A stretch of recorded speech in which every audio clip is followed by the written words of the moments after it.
It started on a quiet Saturday morning, the kind where the only sound was the soft hum of birds and the rustle of trees against Robert Lane's farmhouse. The sun barely peeking through his curtains when he noticed something strange. Bright-colored papers fluttering on every door in the neighborhood, even his. He stepped outside with his coffee, squinting against the light, and pulled the paper off his gate. Bold red letters screamed across the top. Annual HOA celebration. Hosted by Karen. Bright, location, community open ground. His brow furrowed as he read it again, slower this time, then looked up toward the open stretch of land behind his house. His land, the one he'd bought years ago, fenced, maintained, and cared for himself. There was no community open ground. There was only his lawn, his trees, and his peace.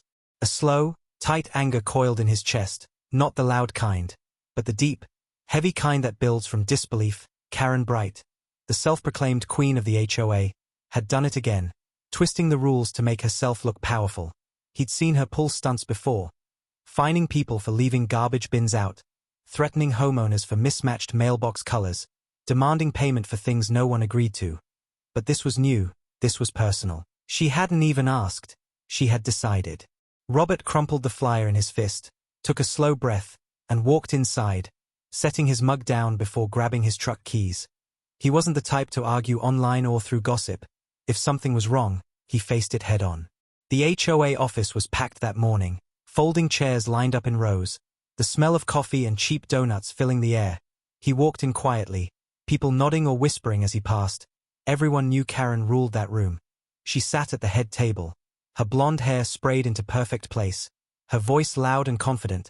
She was already in mid-speech when Robert entered. This event, she was saying, will show the entire community that we are united, organized, and proud. People clapped.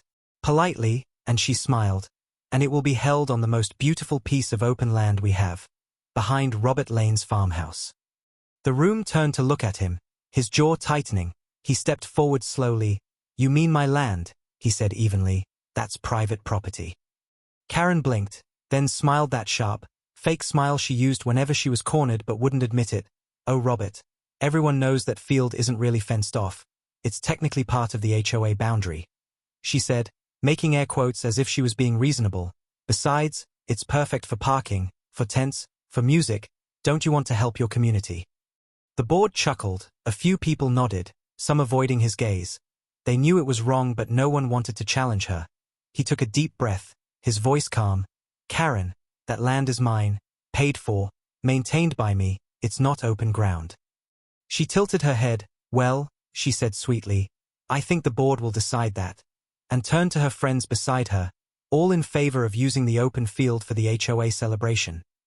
Every hand went up except one. Robert stood there, feeling the unfairness sink in like cold rain. The meeting continued like nothing happened. People talking about decorations, caterers, and music, all while Karen looked proud, as if she'd just claimed victory over something grand. He stayed silent, his hands in his pockets, watching, observing, his eyes scanning the people who laughed and nodded along, none of them realizing what they'd just done. They hadn't humiliated him. They'd freed him. Because Robert wasn't a man who shouted when wronged. He was a man who watched, waited, and acted when the time was right. And when the chairperson said, so it's settled, the event will be held next Saturday, he simply smiled, small and quiet, and said, if that's what you all want, then sure, let's have your party. There was something in his tone that made Karen pause for half a second. But she brushed it off, eager to keep the spotlight. Wonderful. Robert's being such a good sport, she said loudly, clapping her hands.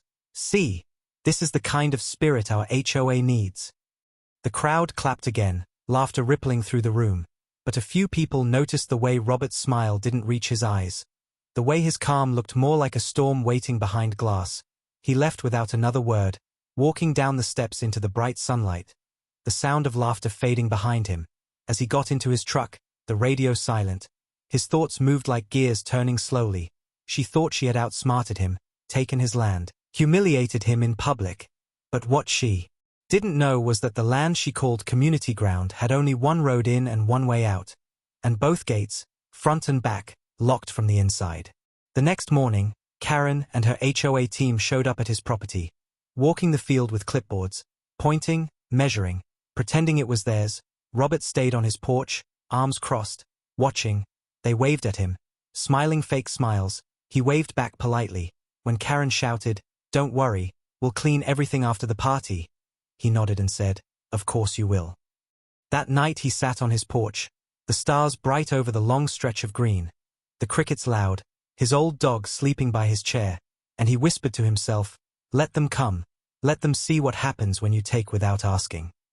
Over the next few days, trucks came and went, dropping off tents, tables, speakers, boxes of decorations, and even a small stage.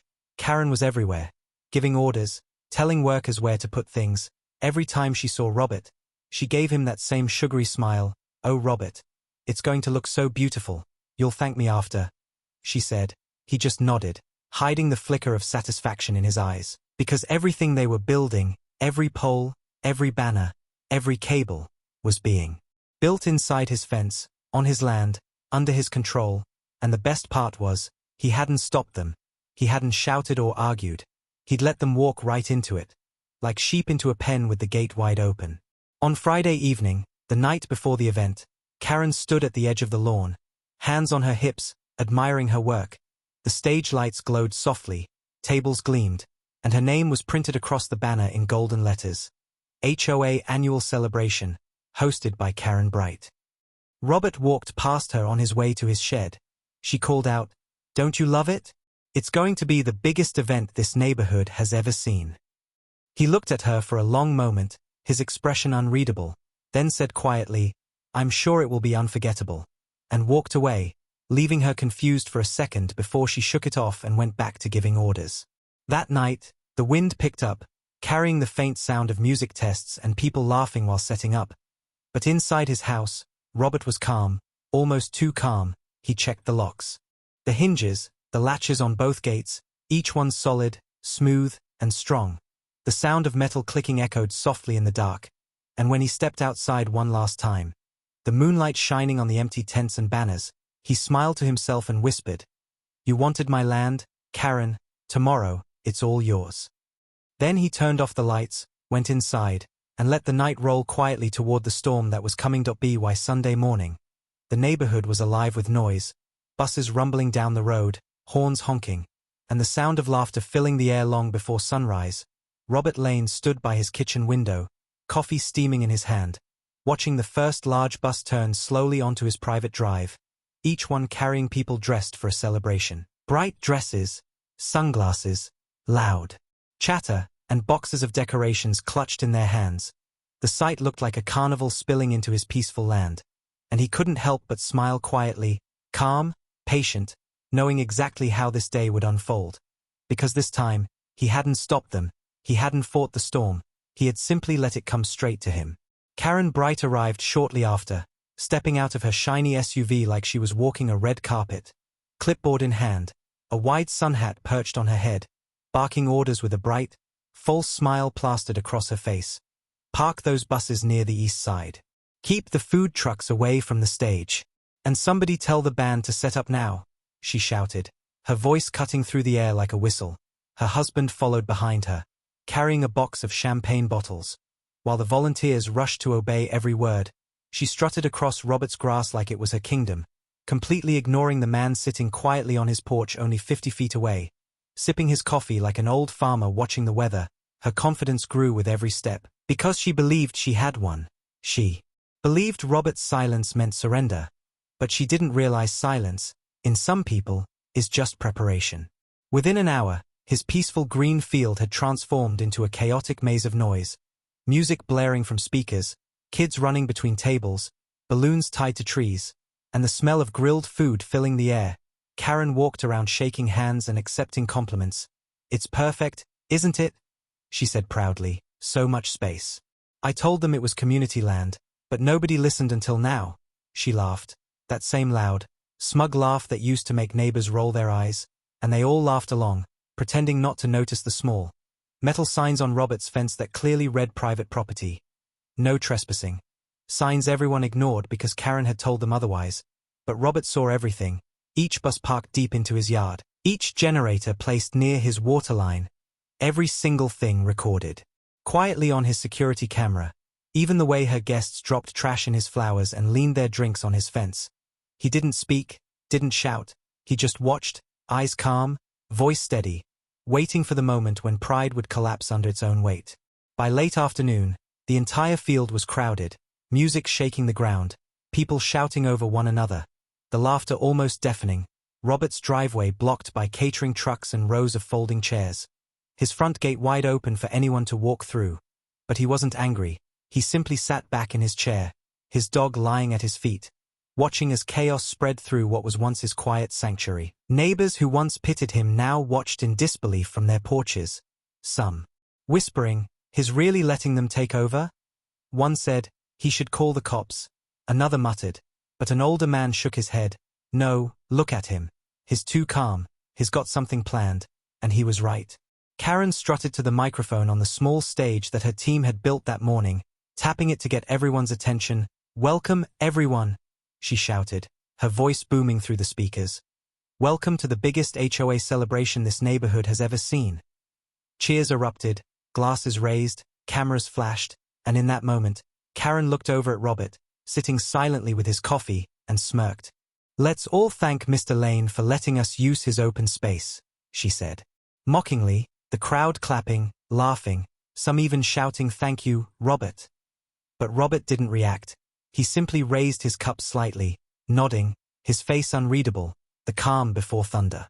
By evening, when the sun dipped low and painted the sky orange, more buses arrived, 3, then 4, then 5, until there were 10 in total. The entire neighborhood and several nearby HOAs packed into his property. The narrow road jammed with cars, the gateposts leaning from the weight of vehicles brushing past them. It was no longer a celebration.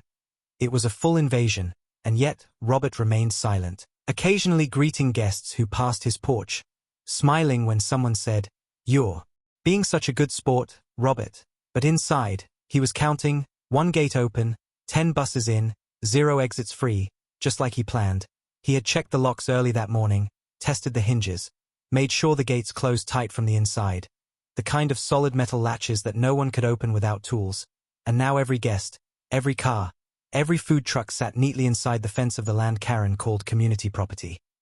As night began to fall, fairy lights twinkled across his trees, laughter mixed with the sound of music and engines, and the party grew louder, wilder, less controlled, drinks spilled, people trampled plants, and someone even knocked over one of his garden lights.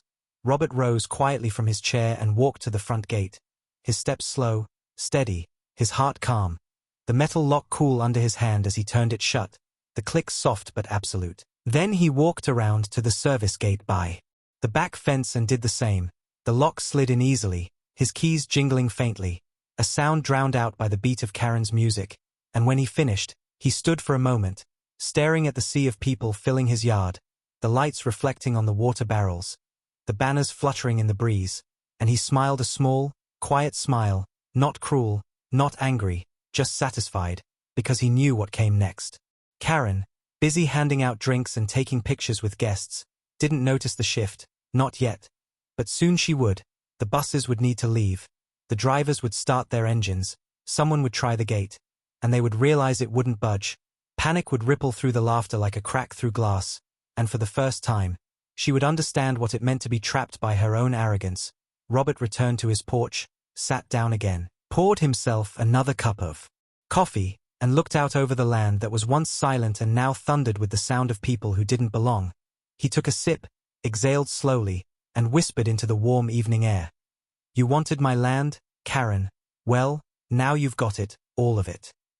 The night was just beginning, but for Robert, the real party hadn't even started yet as the sun began to fade and the lights from the rented stage glowed brighter. The chaos on Robert Lane's land grew louder, laughter mixing with the thump of music, people shouting, drinks spilling, kids running across the grass, and yet in the middle of it all, Robert sat quietly on his porch, still as stone, watching it unfold like a man observing a play he already knew the ending of.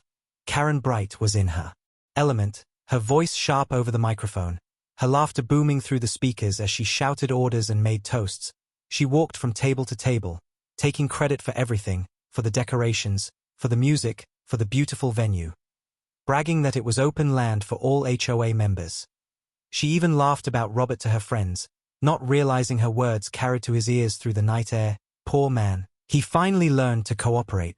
See how nice things are when people just listen, she said smugly, the crowd around her laughing with her, some even glancing at him with pity or amusement, thinking he had been defeated, but Robert's face remained calm, his eyes cold and unreadable, a quiet fire burning behind them. The 10th bus had arrived by now, packed with more guests, all spilling into the lawn with plates of food and loud chatter. There was barely any space left to stand, and the air smelled of smoke and perfume, of barbecue and spilled beer, a perfect mix of arrogance and noise. The road outside was completely blocked, no room for another car, but no one cared. They were too busy living in the illusion of Karen's perfect party. The one she had stolen from another man's patience. Robert's hand tapped lightly against his coffee mug, each sound measured, rhythmic, calm, because in his mind he could already see it. The moment when the party would shift, when laughter would turn to confusion, confusion to panic, and panic to silence. He wasn't cruel. He wasn't even angry anymore. He just wanted them to learn that when you take something without respect, it always takes something back.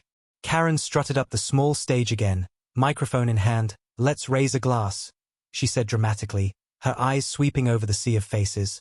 "To community, to friendship, and to the man who gave us this space for free, Mr. Robert Lane." Everyone turned, clapping, cheering, some shouting his name, and Karen smirked proudly. "He finally did something right." She laughed, her tone dripping with arrogance. A few people looked uncomfortable, but most laughed with her. Robert stood slowly from his chair, the soft scrape of wood on concrete lost under the crowd's cheers. He raised his coffee cup toward her, gave a small nod, then turned and walked toward the gate, slow, steady, quiet. No one paid him much attention. They were too busy celebrating, too busy believing they were untouchable, too blind to notice that the man they mocked was the only one who knew what was coming. He reached the front gate just as one of the bus drivers stepped out of his vehicle, stretching and lighting a cigarette. "Evening, sir," the man said politely. "We'll start loading people in about an hour or so. Hope that's okay." Robert smiled faintly. "Take your time," he said, his voice smooth and calm, no rush at all. The driver nodded, not realizing the meaning behind those words. Robert looked down at the heavy latch on the gate, the metal still warm from the day's heat. His fingers brushed it once, then closed it firmly, twisting the lock until he heard the quiet, final click. The sound disappeared under the hum of music, but to Robert, it sounded like closure. He turned, walking back past the parked buses, the engines humming softly, the sound of laughter behind him growing louder, more careless. He crossed the yard to the back gate and did the same, locking it tight, the metal chain glinting faintly in the last light of dusk. When he was done, he took a slow breath, feeling the stillness of control settle deep inside him. By now the party was wild, the music louder, the crowd drunker, people dancing on tables, spilling food, shouting over each other, and Karen in the middle of it all, glowing under the lights, unaware that she had turned her host's patience into a trap. Robert returned to his porch and sat down again, his dog lifting its head lazily, sensing the calm tension in the air. He stroked its fur slowly, whispering, "Just wait, it's coming," his voice low, steady, almost gentle, as if he were narrating to himself the final act of a story he'd already read. One by one, he watched as the buses filled with laughter, the guests enjoying themselves, every sound blending into a rhythm of arrogance and ignorance, and all he did was sit and wait for the silence that always follows noise. Around 9 o'clock, one of the guests stumbled toward the front gate, trying to leave, his phone pressed to his ear. "Hey, I'm stepping out to get something from the car," he said, laughing. But when he reached the gate, he stopped, frowned, and tried again. The latch wouldn't move. He pulled harder, jiggling it, then shouted for someone to help. Another man joined, both pushing, both confused. "It's locked," one said. "Maybe it's stuck," the other replied. Robert watched from the shadows, quiet, unseen, as they struggled, shaking the gate louder, the noise catching Karen's attention. She excused herself from her conversation and stormed toward them, irritation already in her tone. "What's the problem now?" she snapped. "We're trying to party, not break things." One of the men turned. "It's locked, we can't open it." She rolled her eyes. "Nonsense," she said, grabbing the latch herself, pulling, pushing, then stopping when it didn't budge. She looked up at Robert. her voice rising. Robert, did you lock the gate? He didn't move at first, just took a slow sip of his drink, then stood up, walking toward her at an unhurried pace, his steps soft, his voice calm when he spoke. Of course I did, he said. There's a lot of people here, can't risk anyone leaving early, can we? Her mouth fell open. You can't just. This is illegal. You're trapping us. He tilted his head. Trapping you? No, Karen. I'm just keeping everyone safe. This is your event, remember? Your idea, your location, your rules. His words were calm, but each one hit her like a slap. Her cheeks flushed red. You'll open this gate right now, or I'll call the police, she shouted, and he smiled slightly. Please do, he said. I'll be happy to explain whose land this is when they arrive. The crowd had started to gather now, whispers spreading, people looking uneasy, some laughing nervously, others realizing something was wrong. The bus drivers stood near their vehicles, confused, looking toward Karen for direction. But she had no idea what to do. She turned back to Robert, her voice cracking slightly. You can't do this, she said. We're guests. He nodded. Uninvited guests, he corrected softly. But I've been a good host, haven't I? He gestured toward the mess of her party. Trash, food, spilled drinks, broken decorations. You wanted my land, Karen, and now you have it, all of it. At least until the police come to sort out who really owns it. Her lips trembled, rage and fear fighting for control. But Robert simply stepped back, leaned against his fence, and crossed his arms, watching as the noise that had once been laughter turned slowly into confusion. As the realization sank in that the gate wasn't opening, the buses weren't moving, and the night that was supposed to celebrate her pride had just turned into her humiliation. The music still played in the background, but it sounded distant now, empty. No one was dancing anymore, just small groups whispering, lights flickering, the smell of burnt food hanging in the air. And through it all, Robert remained the calmest man there, quiet, steady, waiting, his face half-lit by the glow of the stage lights, the reflection of chaos dancing in his eyes as he whispered under his breath. You wanted a celebration, Karen. Well, here it is. The night had fully taken over by the time Karen realized what was happening. The music still thumped, but it no longer sounded cheerful. It sounded nervous, offbeat, scattered between whispers and questions as people began to notice they were trapped inside Robert Lane's property. Some guests tried to push the gates. Others called out to Karen for answers, and her fake smile was gone now, replaced by wide eyes and a cracking voice. She shouted for the bus drivers, for volunteers, for anyone who could fix it. But the locks wouldn't move. The gates didn't even rattle under their force. Robert's steel latches were built to hold cattle once, and now they held something far more chaotic. An entire HOA crowd who thought they owned the world. He watched from his porch, his expression unreadable, not cruel, not amused, just calm, as if he'd seen this moment coming long before they ever did. Karen's voice cut through the air. Who locked this? She demanded, her heels sinking into the grass. I want everyone out of here now. No one answered. They all looked at her, expecting a solution, but her confidence was cracking fast. She turned to Robert, her face red under the lights. You think this is funny? She shouted. Open the gates right now or I'll. He raised a hand slowly, interrupting her with a calm gesture. You'll what, Karen? Call the police? Please do, I've been waiting for them. His tone was quiet, too controlled, and that made her even angrier. You can't trap people on your property. That's illegal, she yelled, her voice breaking on the last word. Robert smiled faintly. My property, he repeated softly. Thank you for saying it out loud. I thought you'd forgotten that part. The crowd went still for a second, the sound of the word property echoing louder than the music. A few of the guests tried to lighten the mood, laughing nervously. Come on, it's just a misunderstanding, one man said. He'll open the gate in a minute. But Robert didn't move, didn't speak. He just leaned against the porch railing, his dog sitting beside him. The flicker of the porch light shining off his calm face. Karen fumbled for her phone, dialing quickly. I'm calling the police, she said loudly, her voice trembling but proud, as if that gave her power again. We'll see how funny. This is when they show up. Robert took a sip of his coffee and said, I hope they bring cameras too. Maybe they'll want to take pictures of your event. No permits, no permission, no respect, just like everything else you've done. She froze mid-dial, realizing what he meant, her hand shaking slightly. You wouldn't, she whispered. You wouldn't do that. He tilted his head slightly. I didn't do anything, Karen. You did, I just let you finish. The buses started their engines out of habit, drivers ready to leave, but they couldn't, the gates wouldn't budge. The engines roared uselessly against the fence, headlights illuminating the locked chain that glinted in the dark. Guests began to complain. Someone yelled, "We're stuck here." Another woman said, "This isn't safe." And the tension spread like wildfire. Karen snapped at her helpers, shouting orders that made no sense. Move the tables. Turn off the lights. Someone find a tool. Her voice rising higher with each word. But no one listened anymore. People were pulling out their phones, recording, whispering, gossiping, and one by one, they started to turn against her, realizing who had caused this mess. Did she even have permission to host this here? Someone muttered. She said it was community land, another replied. But he owns it, doesn't he? A third added quietly, we might be trespassing. And just like that, the illusion broke, her power shattered. The queen of the HOA suddenly looked small, lost, and very, very alone.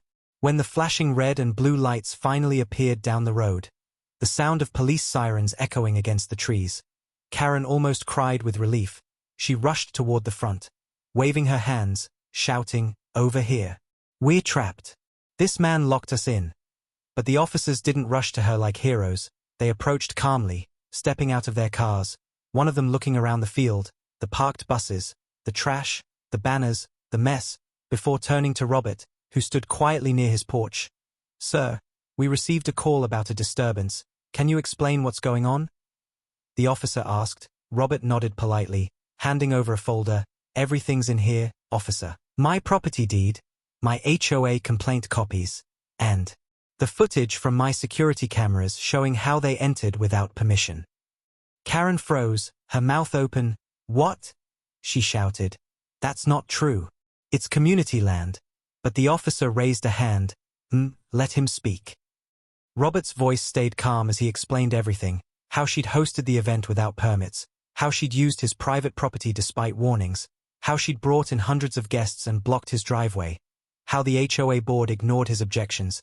The officer flipped through the papers, nodding slowly, then looked at Karen. "Do you have a property use permit or written consent from the owner?" She hesitated. It was voted on. She said weakly, "The HOA approved it." The officer's tone turned firm. "That's not the same as legal permission. This isn't HOA property. This is private land, and you've trespassed, along with everyone you invited." The crowd went silent, the reality hitting like a wave, people backing away from Karen, some already heading for the buses, embarrassed, others whispering angrily. "You told us it was okay," one man said. "You lied to us, Karen," another woman added. "We could get fined for this." Karen tried to recover, her voice shaky. I didn't know, it was just a misunderstanding," she said, her hands trembling. But the officer was already writing something on his pad. "You organized a public event on private property. Without authorization. That's not a misunderstanding, that's trespassing and liability violation." She turned toward Robert, desperate now. "Robert, please, we can fix this, you don't have to press charges." But his face didn't soften, his voice was quiet but firm. "You've had every chance to fix things before, Karen, and all you ever did was make them worse.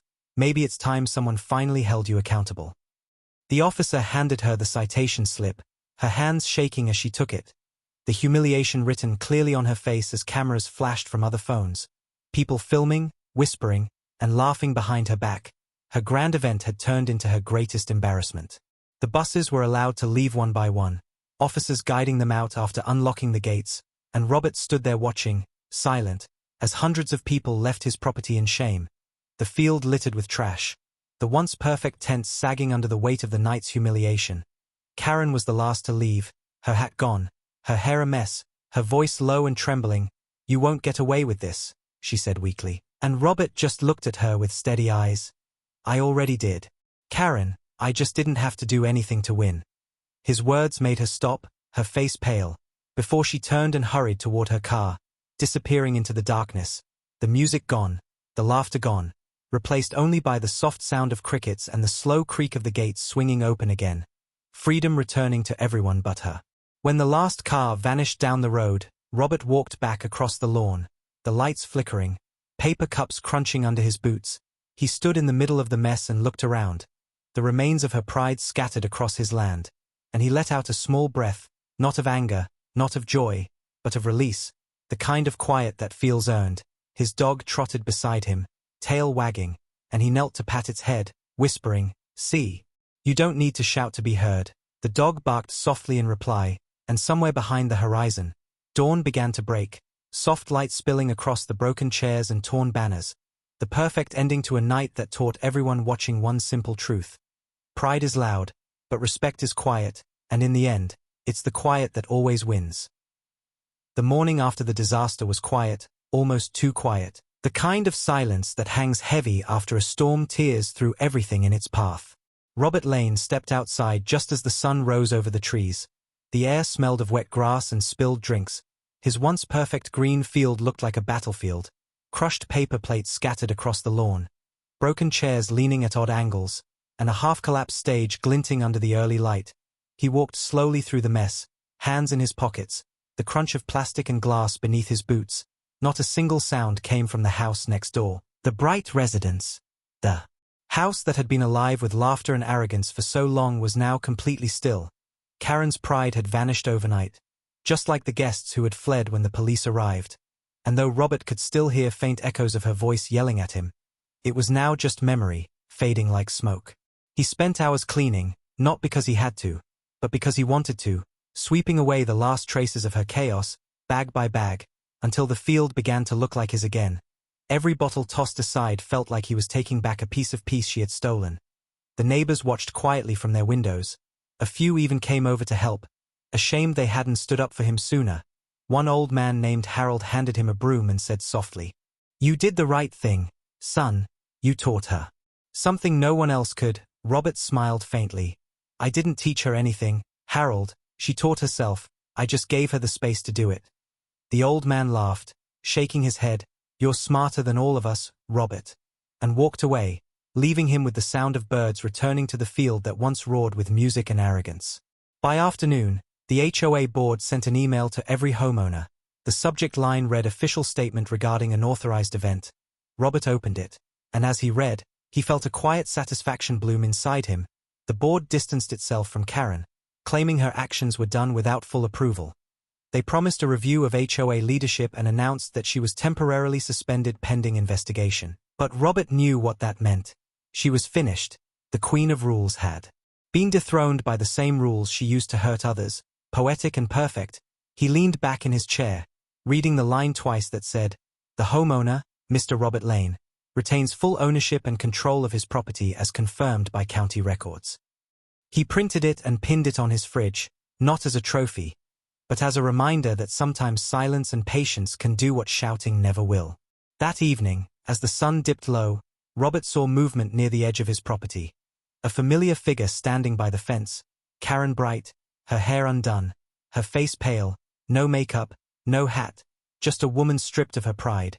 She stood there for a moment, gripping the fence, her voice small. "Robert," she said, "can we talk?" He stayed where he was, leaning against the porch post, his expression calm. "About what?" he asked. Her eyes darted away. "About what happened. It got out of hand. I didn't mean for it to go that far," she said, her voice breaking. "I just wanted to do something good for the community. I thought you wouldn't mind. I thought." He cut her off gently. "You thought wrong, Karen. You didn't ask. You decided. There's a difference." She looked down, tears in her eyes. "I know. Her voice trailed off. "I've lost everything, Robert. They kicked me off the board. People won't even talk to me now." She laughed bitterly. "It's funny, isn't it? I tried to control everyone. Now no one listens." For a long moment, neither of them spoke, the wind blowing softly between them. The only sound was the creak of the old wooden fence. Robert's voice was soft when he finally said, "You know, Karen, I could have stopped you from the start. I could have called the police before the party. But I didn't, because I wanted you to see what happens when pride blinds people, when they take what's not theirs." She nodded slowly, wiping her face. "You made your point," she said quietly. "You won." He shook his head. "It wasn't about winning, it was about ending it. You made this war, and I just let it finish itself." Her eyes filled with guilt. "I'm sorry, Robert," she whispered, her voice shaking, "for everything." And for the first time since she'd moved into that house, her words sounded real, not rehearsed, not polished, just human, broken, and real. He nodded once, not out of forgiveness, but acknowledgement. "I don't hate you, Karen," he said calmly. "I just hope you learned something." She looked up, her voice small. "What's that?" He met her eyes. Respect isn't about control. It's about knowing where your limits end and someone else's begin. She didn't answer. She just nodded and turned away, walking slowly back toward her empty yard, her shoulders heavy, her steps quiet, and for the first time, she didn't look like the HOA queen anymore. She looked like someone who finally understood what she'd lost. Days turned into weeks, and Karen's house grew quieter with each one. The decorations came down. The proud signs on her door vanished, and soon, a for sale sign appeared on her lawn. People whispered, but no one was surprised. The day the moving truck came, Robert watched from his porch as she loaded boxes, her husband avoiding his eyes, her kids sitting silently in the car. She looked across one last time. Their eyes met, and she gave a small nod, maybe out of respect, maybe out of regret.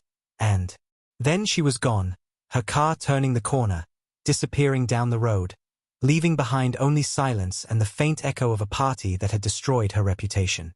That night, the neighborhood was still, the stars brighter than they'd been in weeks. Robert sat by his pool, the water smooth and glowing under the porch light. He took a deep breath, the kind that feels like the end of a long, heavy story, and whispered, "You see, peace always comes back when noise gets tired." He smiled softly, looking at the calm reflection of the moon. The same moon that had watched him stay patient, stay quiet, and in the end, win without a single shout, the field behind. His house was clean again, his gates locked, his heart at ease, and somewhere in the distance, he thought he heard laughter. But this time, it wasn't mocking, it was peaceful, it was free. The sun climbed high the next morning, spilling gold across Robert Lane's freshly cleaned field. The grass still damp with dew and the faint smell of rain drifting from the woods. The place looked whole again, peaceful again. Like the chaos of Karen Bright's HOA party had never happened. Yet deep inside, Robert knew the story wasn't quite over. Karma never finished in a single night. It always took its time to settle completely. He brewed his morning coffee, leaned against the porch railing, and watched the quiet street beyond the gate that was now locked once more. His lock, his land, his silence, it all finally felt right. But even peace has a way of echoing after war, and that echo was about to arrive. Around noon, a black sedan rolled down the street, clean, polished, the kind of car that belonged to someone who dealt with problems in suits rather than over fences. It stopped at Karen's house. Still unsold, still empty. And a man in a grey blazer stepped out holding a clipboard. After a few minutes, he crossed the street and walked straight toward Robert's porch, his shoes crunching softly on the gravel. "Mr. Lane?" he asked politely. "Name's David Summers. I'm the interim president of the HOA. I wanted to thank you personally." Robert tilted his head. "For what?" The man smiled faintly. "For patience, mostly, and for letting Karen's incident remind everyone what happens when rules go to someone's head." Robert said nothing, only nodded, his face unreadable. David continued, "We're restructuring. The board voted to suspend her permanently. And, well, some of the neighbors think you'd be a good fit to take her place." Robert almost laughed, not cruelly but with disbelief. "You want me to join the HOA after all this?" The man nodded. "Sometimes it takes someone who doesn't shout to keep people in line." That evening, after the car left and quiet returned, Robert sat by his pool again, the soft hum of crickets mixing with the faint rustle of wind through the trees. He thought about it. Joining the same system that had once ignored him, becoming part of what he had silently fought against. But the more he thought, the more he realized something important. Revenge was never about destroying someone. It was about restoring balance, and maybe, just maybe, this was balance finding him. So when the HOA meeting came a week later, he showed up quietly. The same room where Karen once smirked and mocked now filled with uneasy faces. People who remembered every moment of her downfall. They greeted him like an old friend now. The same ones who once laughed in silence when Karen took his land. And when the vote was called, it was unanimous. Robert Lane was the new HOA chair. But power didn't change him. He didn't crave control. He craved order, fairness, peace. He spoke softly, rarely raised his voice, and when people complained, he listened instead of arguing. The neighborhood began to shift slowly, like grass growing after a storm. No more petty fines, no more threats. The same people who once walked on eggshells around the HOA now waved to him as they passed, and for the first time in years, the word community actually meant something again. Robert didn't gloat, didn't brag, he just worked quietly, the same way he had fought, through calm, through patience, through reason, because he knew loud people burn out fast, but quiet ones build legacies. Still, he couldn't help but think of Karen sometimes, not with anger, but curiosity, wondering where she'd gone, whether she ever found peace. Then one late afternoon, as he locked up after a board meeting, he saw a familiar car parked near the end of the street, old, dusty, and behind the wheel sat Karen. She didn't get out. She just looked at him for a long time, her face thinner, her hair darker, no makeup, no arrogance, just a quiet stare. When their eyes met, she gave a small nod, not of apology or regret, but acknowledgement, like someone finally accepting their own story. Robert returned the nod, simple and silent, then turned away, walking toward his house as her car drove off slowly down the lane, disappearing behind the trees, maybe forever. That night, the neighborhood lights flickered on one by one, kids laughing as they chased each other in the park, couples walking dogs, soft music drifting from porches. It all felt alive again. The way it should have always been. Robert sat on his porch, his dog curled at his feet, the moon's reflection glimmering on the pool's surface, and he whispered to himself, "Funny thing about peace, it never comes when you demand it, only when you've stopped fighting for it." He leaned back, his eyes half closed, letting the sounds of life fill the air. This was what he'd waited for, not revenge, not control, just quiet, honest peace, the kind that stays, the kind that doesn't need permission to exist. And as the clock ticked past midnight, the wind carried the faint sound of laughter again. But this time it wasn't mockery, it was harmony. The neighborhood had learned its lesson, and somewhere deep down, Robert knew that this was the final act, the quiet ending to a noisy war. The field that once held chaos now held calm. The gates locked not to keep people out, but to remind everyone that respect, once earned, must be guarded. He smiled softly, the stars reflecting in his eyes, and whispered, "She planned her party on my land, but I built peace on hers." The night swallowed his words gently, the world still, the air soft, and the story of Robert Lane, the man who let 10 buses roll in and still came out calm, became something the neighbors would tell for years, not as gossip, but as a quiet legend of patience that turned arrogance into silence forever. A month later, Oak Ridge felt like a different place. The kind of neighborhood it was always meant to be. Calm, friendly, and alive in quiet ways, lawns trimmed, kids laughing, neighbors waving instead of glaring, and through it all, Robert Lane's name had become something of a quiet legend. People spoke it with respect. The man who outsmarted the loudest voice without ever raising his own. He never bragged, never corrected anyone's stories. He simply went about his days the same way he always had, tending to his land, walking his dog, and watching the sunrise paint his fields gold every morning. The same field that had once been trampled by arrogance now shined again under his care. The grass smooth, the soil clean, every inch of it a reminder that patience, when wielded right, is sharper than anger will ever be. The new HOA meetings were different too. There were no shouting matches, no power plays, no unfair fines. Robert led them with calm reason, listening more than he spoke, and when disputes arose, he settled them not with authority, but with fairness. People trusted him now. The same ones who once avoided him now turned to him for advice. One evening, after a long meeting, a neighbor named Lydia smiled and said, "You know, Robert, it's strange, but after everything that happened, this place finally feels like home again." He smiled faintly. "It was always home, Lydia, we just had to remind it who it belonged to." She laughed softly and said, "You should write that down." But Robert just shook his head. Some things are meant to be remembered, not written. One night, as he sat on his porch, the cool breeze brushing against his face, he thought about Karen Bright, not with bitterness, but with an odd sense of peace. People said she'd moved 2 towns over, that she'd taken a job far away from HOA business. Someone even said she joined a community center, volunteering quietly.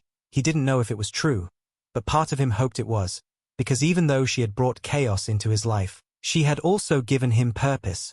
Without her, the Community might never have learned how fragile peace was, and how strong it could become once earned. He leaned back in his chair, the wood creaking beneath him, the stars flickering above like slow, patient witnesses, and he whispered to himself, maybe even storms serve a purpose. The next morning, Robert woke to the sound of kids playing outside, their laughter bouncing through the street. He walked out with his coffee, greeting the new neighbors who had moved into Karen's old house. A young couple with a baby girl and a golden retriever. They waved cheerfully. "Morning, Mr. Lane." One of them called, "Beautiful day, isn't it?" He smiled. "It always is after a storm," and walked down to his gate, checking the latch as he always did, the sound of the lock clicking shut. Not as a sign of isolation, but protection. The difference mattered. Before, he had locked the gates to keep people out. Now, he locked them to preserve what was finally right: peace, order, respect. Things he'd fought for quietly but firmly, and now, they were his to keep. Later that evening, as twilight draped the town in soft blue, Robert sat near his pool again, the water reflecting the stars like a mirror of the sky. He remembered the night when that same field had been filled with lights, laughter, and arrogance. 10 buses parked across his lawn, Karen Bright smiling under banners she didn't earn. And how easily all that noise had crumbled the moment truth arrived. He smiled to himself, not out of cruelty, but contentment. "You can't fake ownership," he murmured, "and you can't borrow respect." His dog lifted its head, tail wagging, as if it understood.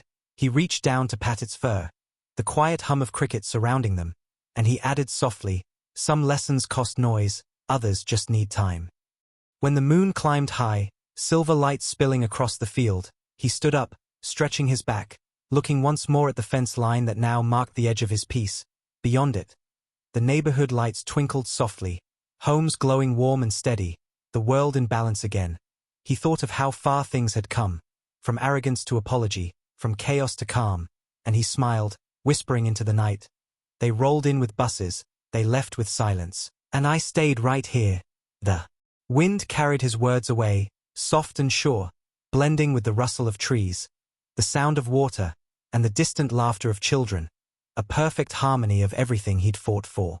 By the time dawn broke, the sky glowing pink and gold, Robert Lane's field looked almost untouched, a picture of calm, the kind of calm that can't be bought or forced, only built. And as he sipped his morning coffee once more, he thought about how strange life could be, how a single arrogant act could create a chain of lessons for an entire neighborhood, how the quiet man who once lost his peace became the one who defined it. He looked toward the horizon, the rising sun painting the grass in shades of light, and smiled. "She planned a party," he said quietly, "but I got the ending." His voice faded into the wind, and somewhere in the quiet rhythm of that morning, the story of Robert Lane, the man who let the buses roll in and locked the gate with a smile, became not just a memory, but a legend whispered by neighbors, told softly, without malice, as a reminder that sometimes, the strongest man in the room is the one who never raises his voice.